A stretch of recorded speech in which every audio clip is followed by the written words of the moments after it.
So in this video, I'm going to explain the baking process in Blender and why it's so important. Let's say we have a model with a shader. So for example, if I go into material preview, this is how my model should look like if I, let's say, open it in GLTF viewer, or I'm exporting it out as an FBX or whatever. And if I go to my material properties, so let me just open the shader editor over here.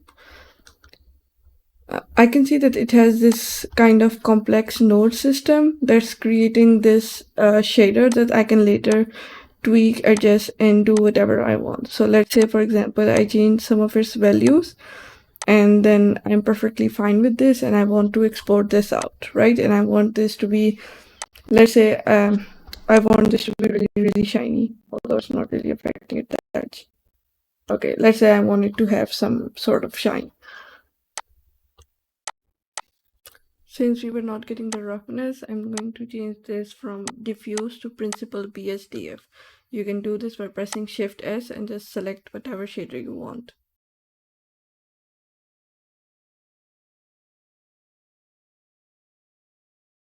Now, let's say, for example, if I want to export this as it is and I want it to appear as it is right now, appearing in my viewport in any external software engine or whatever I'm working at. If I were to export this, so if I go File, Export GLB, and let me just export this.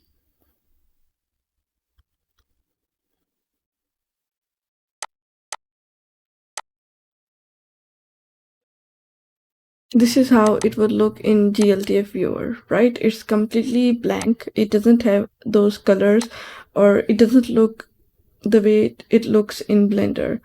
And the reason for that is very simple.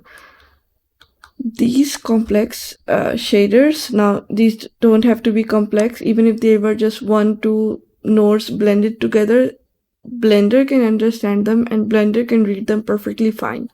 But not other softwares will be able to read Blender's materials, Blender's internal materials. So there is a universal way of transferring your materials from, let's say, if I want to export this and I want it to appear with materials inside of GLTF viewer, and the way is you use textures, right? And let's say, for example, I can create shaders, but I cannot paint textures. So how do I convert this Blender data into textures? And this can be simply done using baking inside of Blender. So let's use this as it is for now. So for baking, I would highly recommend having this shader open over here. Okay, so let's say first thing that we need is a texture node. So I'm just going to create add texture and I'm going to say image texture. Now we need to give it some image texture to paint onto. So I'm just going to create one. I'm calling it sphere, and resolution I'm keeping it 1024. The only thing you need to keep in mind that it needs to be this square shape. Square shape textures are recommended. So usually you would see textures in the power of 256 into 256. A multiple of that always work. So 1024 perfectly fine. I'm going to keep it as it is. Now what I want to do is, so second thing, first thing we need a texture. Second thing we need to have, if I just split this, we need to have UV map for our object. So if I were to go into object mode, I can see that this object doesn't have a UV map, right?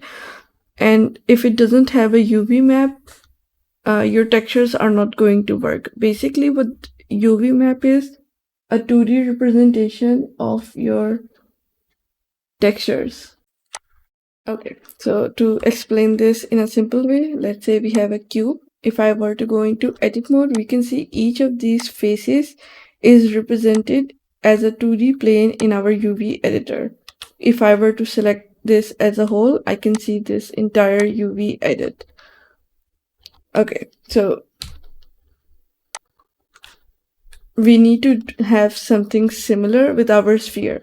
Now, usually for something like this, if I don't have the time to understand UV mapping, the simplest way to do this is select your entire object, press U, and then press Smart UV Project and just click OK. This is the default UV mapping, and it automatically divides your object into multiple islands based on a specific angle. So in this case, the angle was 66 degrees. So it used that, and then it divided our object based on that angle. Now, in some cases, this is perfectly fine. And in some cases, you might want to adjust this to get a better result. So another way of UV mapping is to add seams, right? And to do that, I'm just going to select this middle line, and I'm going to press Ctrl E, and I'm going to say mark seam, right? And this just turns red. Then I'm going to select everything and press unwrap this time. And this is going to divide this into two equal parts, right? Now, depending on what you're doing, sometimes a smart project would give you the good enough result, and sometimes you might want to customize it. And this customize option also helps you, so you can arrange your UVs, because you need to be very smart with how many textures you are using if you have a very complex scene. So the more control you have on the UVs, the better result you're going to get. Okay, so now that I have these UVs, I'm going to make sure that they are inside of this boundary, so they shouldn't be going out. So I'm just going to scale these down just a little bit and move these just a little bit. Okay, so first thing, we added our texture. Second thing, we made the UV of our object. Now we are perfectly ready to create this into texture, right?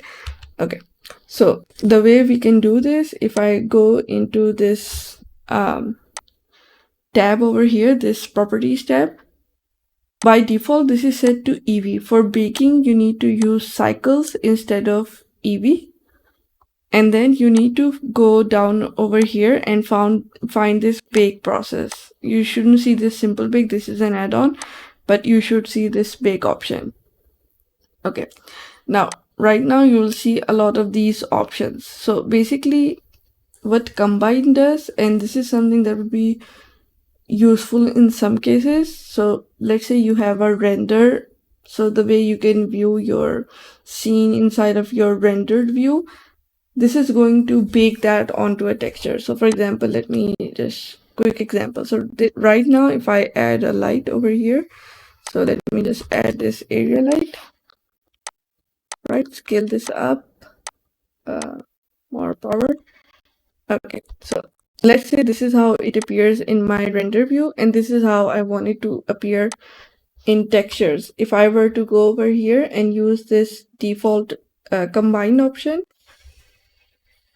okay, so the only thing I usually change is this margin. I use 2 or 4 pixels. I don't like to have a lot of margins.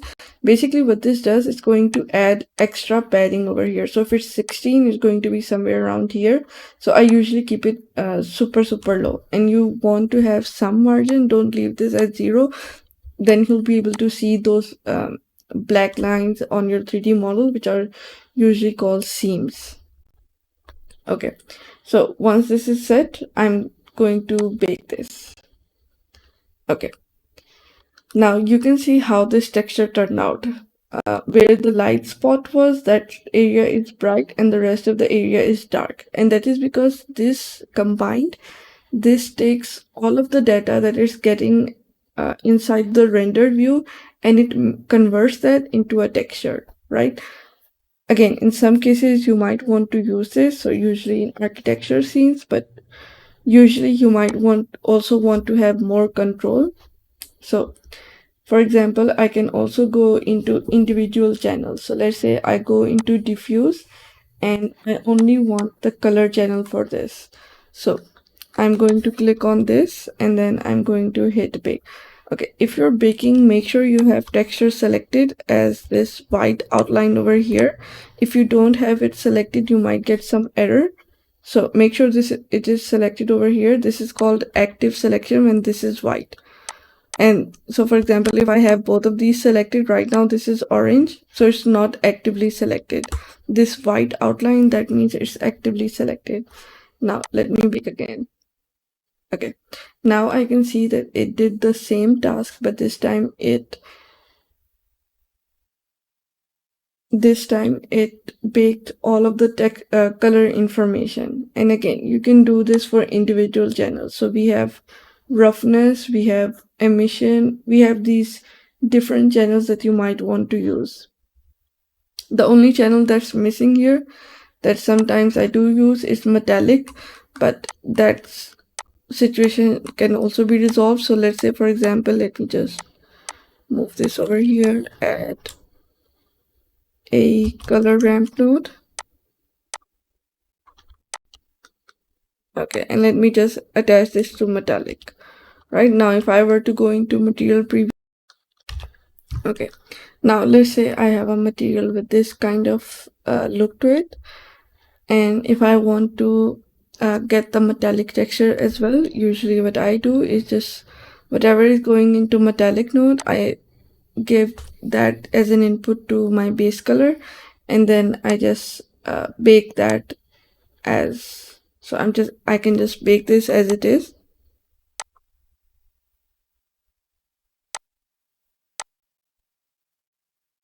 Right, and now I got the metallic texture. So this is how you might you can get your shader to appear in GLTF viewer. Now I did create a lot of these textures, but I did not save these. So whenever you bake, make sure you save these. So let me just bake this again. Okay, and once, no, the only thing I need to do is attach this base color to this color and then export my file. And now this is how it will look inside of this GLTF viewer. Okay, now let's try an example with another material. So let's say, for example, right now the version that we had exported, it was perfectly fine, but the only problem is that we only had our color map baked into it. We don't have the other details. So let's say we have an example where we have a much more complex mud material. So it has this mud that's coming out with normal map data. Okay, so here we can see that some parts are reflecting more than the other parts. And when we want to bake our texture, we want to capture all of those details instead of just a blank base color. So I'm just going to unwrap this very quickly, and then we are going to this time bake with all the texture sets. Right. And let's repeat the same process. I'm going to create a texture, image texture over here, and I'm going to name this base color. Okay, now first thing that I can do is go into this combine option and basically bake all of this information that we have over here. And again, we would need a light setup for it.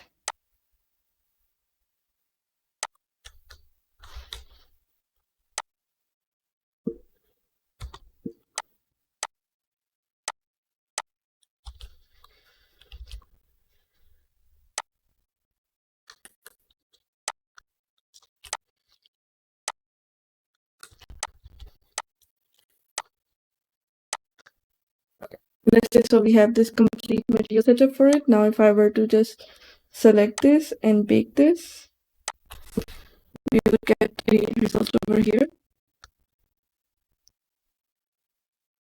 right? Something like this with all of the details baked.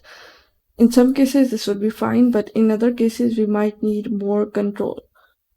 And those are the cases. So for example, in your GLTF viewer, you want to use a custom HDRI.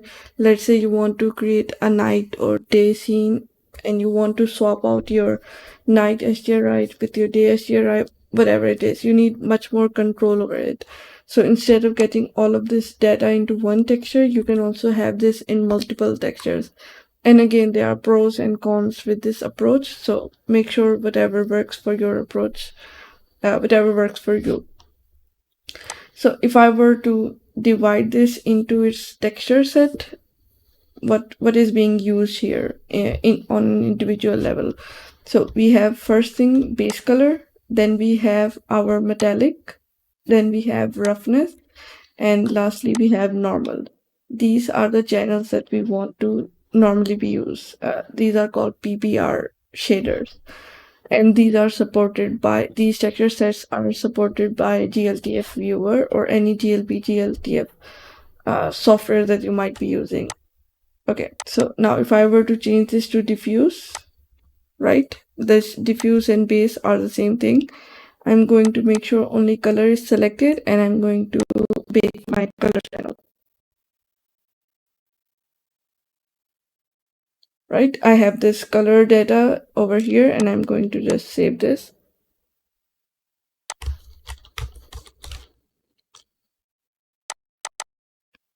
as base color.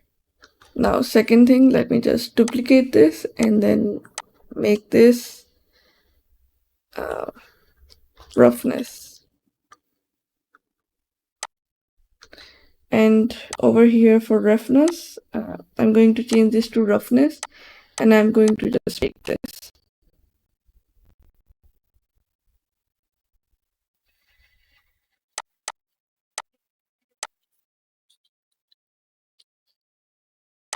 And then we also need, in this case, we don't really need a metallic, but I'm going to show you if you were using a material that was using a metallic input or whatever. The way I usually do it is just connect. So we don't have a metallic node over here, right? So what I usually do is just create a principal BSDF. So I go to shader, principal BSDF, and whatever input I have going in inside of metallic, I'm just, so let's say for example this I want to go over here to my metallic. Oh, this won't work. Okay, this over here I want to go into my metallic channel, and then I would just input this to my roughness, and this way I would get this metallic channel, right? So I usually just use the diffuse.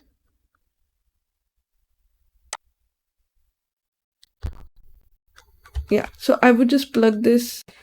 Let's say this was metallic, this was controlling how metallic my object was. I would just plug this into my base color, and then I would just bake this as a diffuse base color. And that's just a way to get your metallic texture from Blender, because by default it doesn't come with metallic for some reason.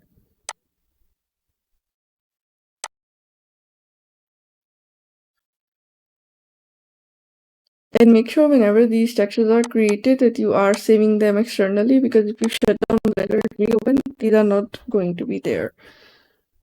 Okay, and let me just replug this over here. Okay, and the final texture that we need is normal map, so I'm going to change this to normal, duplicate this again, and save this normal.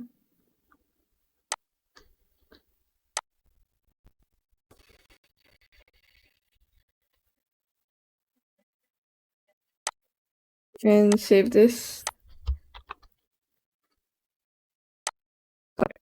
Now that we have all of these texture sets done, I'm going to either delete this material over here and create a new material with our texture sets that we just created. Now, make sure you go into preferences and you have this node wrangler enabled. This is a very useful add-on, and basically what this does, it allows you to set your PBR texture with one click. So if I go select my principal BSDF and I press Ctrl Shift T, I just need to go into my textures folder and select all of these texture maps and say principal texture setup, right? And it's going to automatically create this entire setup for me. Now, in most cases, you might have to do this by hand if you don't have this add-on enabled. So make sure you enable this to make this much easier for on yourself. Okay, now it looks perfectly fine the way that I wanted it. I can just export this as a GLB file. And then I can open it inside of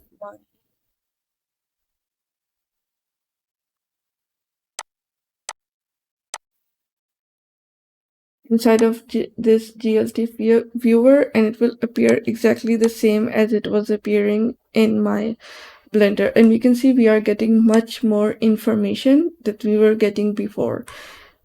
Now, in some cases, this normal maps comes out too strong. Again, you can go into Photoshop, or you can just tweak the strength of your normal inside of Blender and rebake the texture. But you can see we have a much better and three-dimensional looking 3D model over here with this